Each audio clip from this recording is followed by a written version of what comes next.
Hello ಸ್ನೇಹಿತರೆ, ನಮಸ್ಕಾರ. MTech YouTube ಚಾನಲ್ಗೆ ಸ್ವಾಗತ. ಇವತ್ತಿನ ವಿಡಿಯೋದಲ್ಲಿ ನಿಮಗೆ ಬೆಳೆ ಪರಿಹಾರ 2000 ರೂಪಾಯಿ ಯಾವ ದಿನಾಂಕದಂದು ಜಮಾ ಆಗುತ್ತೆ ಅನ್ನೋದನ್ನ ತಿಳಿಸ್ಕೊಡ್ತೇನೆ. ವಿಡಿಯೋನ ಸ್ಕಿಪ್ ಮಾಡದೆ ಸಂಪೂರ್ಣವಾಗಿ ನೋಡಿ, ಅಂದ್ರೆ ನಿಮಗೆ ಅರ್ಥ ಆಗುತ್ತೆ.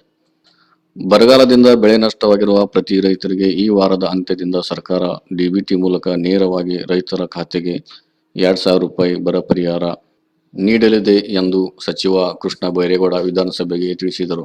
ಇದೇ ರೀತಿಯ ಎಲ್ಲ ವಿಡಿಯೋಗಳನ್ನು ನೀವು ನೋಡಬೇಕಂದ್ರೆ ನಮ್ಮ ಚಾನಲ್ನ ಇನ್ನೂ ಯಾರು ಸಬ್ಸ್ಕ್ರೈಬ್ ಆಗಿಲ್ಲ, ಸಬ್ಸ್ಕ್ರೈಬ್ ಆಗಿ ಮತ್ತು ಬೆಲ್ ಐಕನ್ ಕ್ಲಿಕ್ ಮಾಡಿ. ಇದೇ ರೀತಿಯ ವಿಡಿಯೋಗಳನ್ನು ನೀವು ಎಲ್ಲರಿಗಿಂತ ಮುಂಚಿತವಾಗಿ ನೀವು ನೋಡಬಹುದು ಗೆಳೆಯರೆ. ಈ ಯೋಜನೆಗೆ ಚಿತ್ರದುರ್ಗ ಜಿಲ್ಲೆಯ ಚಳ್ಳಕೆರೆ ತಾಲೂಕಿನಲ್ಲಿ ಚಾಲನೆ ದೊರೆಯಲಿದೆ. ಬೆಳೆ ಪರಿಹಾರ ಹಣವನ್ನು ಡಿಬಿಟಿ ಮೂಲಕ ನೇರವಾಗಿ ಜಮೆ ಮಾಡಲಾಗುವುದು. ರೈತರ ನೋಂದಣಿ ಮತ್ತು ಫಲಾನುಭವಿ ಮಾಹಿತಿ ವ್ಯವಸ್ಥೆಯಲ್ಲಿ ನೋಂದಾಯಿಸಿಕೊಳ್ಳಬೇಕು.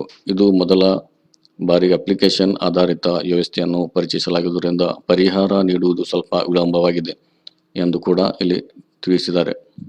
ಇನ್ನು ಕುಡಿಯುವ ನೀರು, ಮೇವು ಪೂರೈಕೆ ಸೇರಿದಂತೆ ಬರಗಾಲದ ಸಮಸ್ಯೆಗಳ ನಿರ್ವಹಣೆಗೆ ಗ್ರಾಮ ಪಂಚಾಯಿತಿ ಮಟ್ಟದಲ್ಲಿ ಕಾರ್ಯಪಡೆಗಳನ್ನು ಸರ್ಕಾರ ರಚಿಸಿದ್ದು, ಜಿಲ್ಲಾಧಿಕಾರಿಗಳು ಮತ್ತು ತಹಸೀಲ್ದಾರ್ಗಳ ಪಿಡಿ ಖಾತೆಗಳಲ್ಲಿ 850 ಕೋಟಿ ರುಗಳನ್ನು ಲಭ್ಯವಿದೆ ಎಂದು ಹೇಳಿಕೊಂಡರು. ಕೇಂದ್ರದ ಬರ ಅಧ್ಯಯನ ತಂಡವು ಅಕ್ಟೋಬರ್ ಮೊದಲ ವಾರದಲ್ಲಿ ರಾಜ್ಯದಲ್ಲಿ ಬರ ಅಧ್ಯಯನ ನಡೆಸಿ ಅಕ್ಟೋಬರ್ 13ರಂದು ತನ್ನ ವರದಿಯನ್ನು ಸಲ್ಲಿಸಿದೆ. ಆದರೆ ಇನ್ನೂ ಯಾವುದೇ ಹಣವನ್ನು ಬಿಡುಗಡೆ ಮಾಡಿಲ್ಲ. ಕೇಂದ್ರ ಸರ್ಕಾರವು ನೆಪವೊಡ್ಡಿ ಟೀಕಿಸಿದೆ ಎಂದು ತಿಳಿದು ಬಂದಿದೆ. ಕೇಂದ್ರದ ಬಿಜೆಪಿ ಸರ್ಕಾರ ನೆರವನ್ನು ಬಿಡುಗಡೆ ಮಾಡುವಲ್ಲಿ ವಿಫಲವಾಗಿದೆ ಎಂದು ಟೀಕಿಸಿದರು. ಕೇಂದ್ರದ ಅಂತರ ಸಚಿವಾಲಯದ ತಂಡವು ಅಕ್ಟೋಬರ್ ಮೊದಲ ವಾರದಲ್ಲಿ ತನ್ನ ಬರ ಪ್ರವಾಸವನ್ನು ಪೂರ್ಣಗೊಳಿಸಿದೆ ಮತ್ತು ಅಕ್ಟೋಬರ್ 13ರಂದು ತನ್ನ ವರದಿಯನ್ನು ಸಲ್ಲಿಸಿದೆ.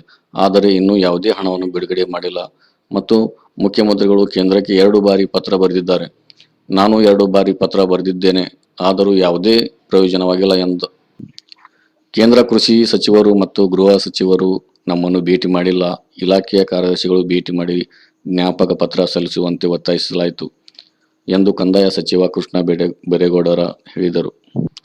ಪ್ರತಿ ರೈತರಿಗೆ ಈ ವಾರದ ಅಂತ್ಯದೊಳಗೆ ಎಲ್ಲರಿಗೆ ಖಾತೆಗೆ 2000 ರೂಪಾಯಿ ಹಣವನ್ನು ಜಮಾ ಮಾಡಲಾಗುತ್ತದೆ ಎಂದು ಇಲ್ಲಿ ತಿಳಿಸಿದ್ದಾರೆ. ಇವತ್ತಿನ ವಿಡಿಯೋದಲ್ಲಿ ನಿಮಗೆ ಬರ ಪರಿಹಾರದ ಹಣ ಯಾವಾಗ ಜಮಾ ಆಗುತ್ತೆ ಅನ್ನೋದನ್ನು ತಿಳಿಸಿಕೊಟ್ಟಿದ್ದೇನೆ.